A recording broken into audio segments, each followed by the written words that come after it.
Hello friends, I am Ajender Rana from TPT RAMS. Today's topic of class plus 2 physics chapter number 1 electrostat.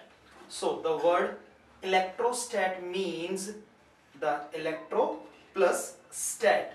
Electro here gives you the idea of charge. So basically ये combination हुआ charge plus stat. ये जो शब्द stat है, the word stat means rest. Science में, physics में आपने पिछली भी कुछ क्लासेस में इस चीज को पढ़ा है। Static means rest. ये रेस्ट पर होती है जो चीजें, उनके बारे में डिस्कशन किया जाता है। सो हमारा टॉपिक आज का होगा, इस चैप्टर में जो मुझे पढ़ना है, जो हमें समझने की कोशिश करनी है, वो ये कि जब एक चार्ज रेस्ट पर होता है तो उससे कुछ चीजें क्रिएट होती हैं, जैसे कि आप पोटेंशियल कह सकते हैं, आप उस इलेक्ट्रिक फील्ड कह सकते हैं। वो कुछ फोर्सेस एक्सर्ट करता है जिन्हें हम इलेक्ट्रोस्टैटिक फोर्स कहते हैं। आपने क्लास प्लस 1 में कुछ 4 फंडामेंटल फोर्सेस के बारे में पढ़ा होगा, अगर मैं आपको याद दिलाऊं तो। उनमें एक थी ग्रेविटेशनल फोर्स, एक थी आपकी इलेक्ट्रोस्टैटिक फोर्स, इलेक्ट्रिक फील्ड के कारण जो बनती है, एक थी आपकी वीक न्यूक्लियर फोर्स और एक थी स्ट्रॉन्ग न्यूक्लियर फोर्स। तो जिसमें से आपने ग्रेविटेशनल फोर्स के बारे में प्लस 1 के अंदर ग्रेविटेशन नामक चैप्टर में पढ़ा। उसके बाद जब हम प्लस 2 में पहुंचते हैं तो हमें अब पहले शुरुआत करनी है इलेक्ट्रोस्टैटिक फोर्स के द्वारा। हम इलेक्ट्रोस्टैटिक फोर्स को पढ़ना चाहते हैं। तो इलेक्ट्रोस्टैटिक फोर्स यानी कि इलेक्ट्रिक चार्जेस के कारण पैदा होने वाली फोर्स। पर इस केस में क्या है, चार्जेस रेस्ट पर रहेंगे, दे आर नॉट मूविंग, वो मूवेबल चार्जेस बिल्कुल नहीं है। ओके, तो अब पहले तो मुझे यह समझना होगा कि ये जो चार्ज है ये क्या चीज है। देखिए, चार्ज वर्ड जो है इसकी खुद की कोई आइडेंटिटी नहीं है। अगर कोई आपसे कहे कि जी चार्ज दिखाइए कहां है, तो चार्ज देखा नहीं जा सकता। ये एक तरह का फील है जो आपको महसूस होगा। मैं चार्ज को काफी हद तक अपने मास के साथ कोरिलेट कर सकता हूं। अब मास को लेकर सर आइजैक न्यूटन ने हमें बताया कि मास जो है वो दूसरी बॉडीज के ऊपर फोर्स एक्सर्ट करता है, जिसे कि उन्होंने कहा था gravitational force G m1 m2 upon square of the distance between them. पर चार्जेस हमेशा ही चार्जेस नहीं, मासेस हमेशा ही सिर्फ अट्रैक्टिव फोर्सेस प्रोड्यूस करते हैं।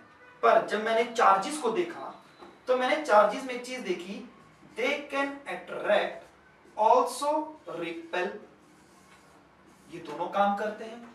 इसका मतलब ये हुआ, unlike mass, my charges are not of same kind। Means mass हर जगह एक ही जैसा होता है, चार्ज एक जैसा नहीं हो सकता। क्यों? क्योंकि अब आप पहले पढ़ चुके हैं इन चीजों के बाद कि जो इलेक्ट्रॉन है, एक प्रोटॉन है, जी इलेक्ट्रॉन नेगेटिवली चार्ज होता है, प्रोटॉन पॉजिटिवली चार्ज होता है। अब किसी ने ये कैसे पता लगाया होगा कि नेगेटिव चार्ज भी है, पॉजिटिव चार्ज भी है? किसी ने ये क्यों नहीं सोचा कि चार्ज है तो एक ही जैसा होना चाहिए? अच्छा, फिर पॉजिटिव मास और नेगेटिव मासेस क्यों नहीं रखे गए?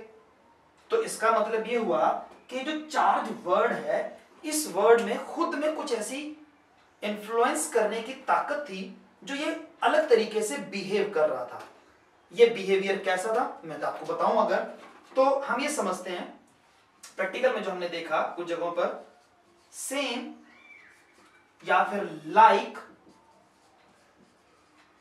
चार्जेस रिपेल और अनलाइक चार्जेस अट्रैक्ट। ये तभी पॉसिबल है जब चार्ज की खुद की दो तरह की आइडेंटिटी हो। इसका मतलब यह हुआ कि चार्ज की दो तरह की आइडेंटिटी होना बहुत जरूरी है, तभी ये दो फिनोमेना जो हैं ये हो सकते हैं।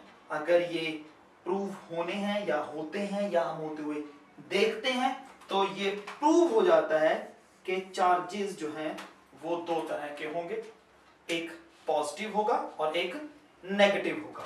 और ये मटेरियल के ऊपर होते हैं, ये मटेरियल के ऊपर होते हैं, ये उनका अपना एक चार्ज है, ये उनका एक इन्फ्लुएंस करने का तरीका है, जिस तरीके से वो इन्फ्लुएंस करते हैं। सो आज जो हमने सीखा वो ये कि दो तरह के चार्जेस हैं, एक नेगेटिव चार्ज है, एक पॉजिटिव चार्ज है। लाइक चार्जेस रिपेल करते हैं, अनलाइक चार्जेस जो है वो अट्रैक्ट करते हैं। हम अगला जो टॉपिक है वो अगली वीडियो में देखेंगे। Thank you for watching.